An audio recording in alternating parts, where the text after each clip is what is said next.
at that point, you almost... My initial thoughts I could not express over the air at this time, but I was just in awe when I saw it. First thing I thought was, uh-oh, somebody's hurt. Yeah. Sure. And I was amazed when they did take him to the hospital and check him, but he came right back down here. He was down here the next day? He was ready to race the next day. The boat was not. No, the engine was still on the bottom of the lake. Yes. We were just all taken with it. And the safety precautions, like you say, that are on the course out here are great.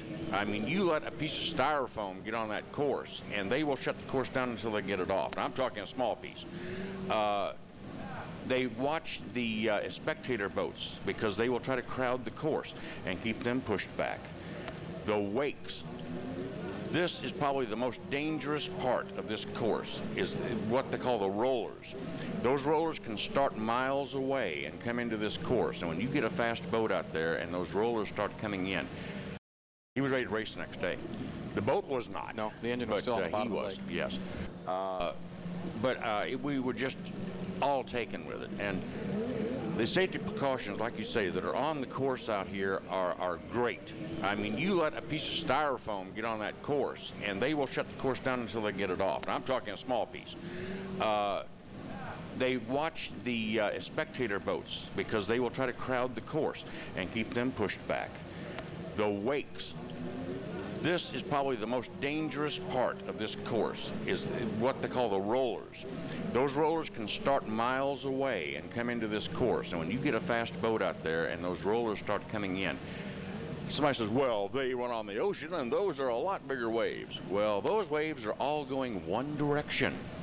Here, they're going all directions. Absolutely, and makes a big difference. And we're going to be talking about those, I'm sure, throughout the course. Hopefully, we don't have to talk about it too much, but it's certainly going to be something to watch out for. Guys, we're going to throw it down to the docks once again. KRMS News reporter Rance Berger, his update sponsored by Stokes Dock Company. Rance, sir, take it away. Thank you very much, Brendan. I am down here in the Fountain Mercury camp where driver Mike Lovergine and his navigator Joanne are making some last-minute preparations on the boat. Guys, what are some of the last things you do before you get ready to strap in and go racing?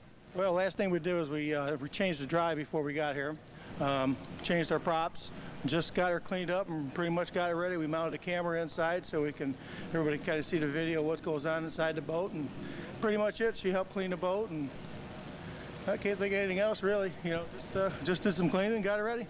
And Joanne, you do other things here on this boat besides clean it, right? Oh yeah, just about everything else that he hasn't mentioned. Making sure, you know, we get everything parked, that everything is where it's supposed to be and we're not bumping into anything. Hey, great. What kind of number is your team looking to put up today? We're hoping to run at least 105 to 110. We'll see how the boat runs. Yesterday we ran 108 with 4 guys full of fuel in it. So if we get 105, 110, I'll be happy today. And on race day, it'll just be the 2 of you on board, right? Well, I won't let her race. I'm a little worried about her getting hurt. If this boat flips, well, she probably swim better than me, but I just don't want to see it. So I'm ready for it, but I don't think he is. Okay, so yeah, how long until you think Mike will let you take the helm? Tomorrow. Good deal, guys. I might have just caused a serious domestic disturbance down here in the Fountain Mercury camp. So with that, we'll send it back up to you. All right, Rance, thanks so much. And again, Rance's reports from down on the docks, sponsored by Stokes Dock Company. And guys, we saw that fountain down there. We're going to see many of those types of boats throughout the course of the weekend.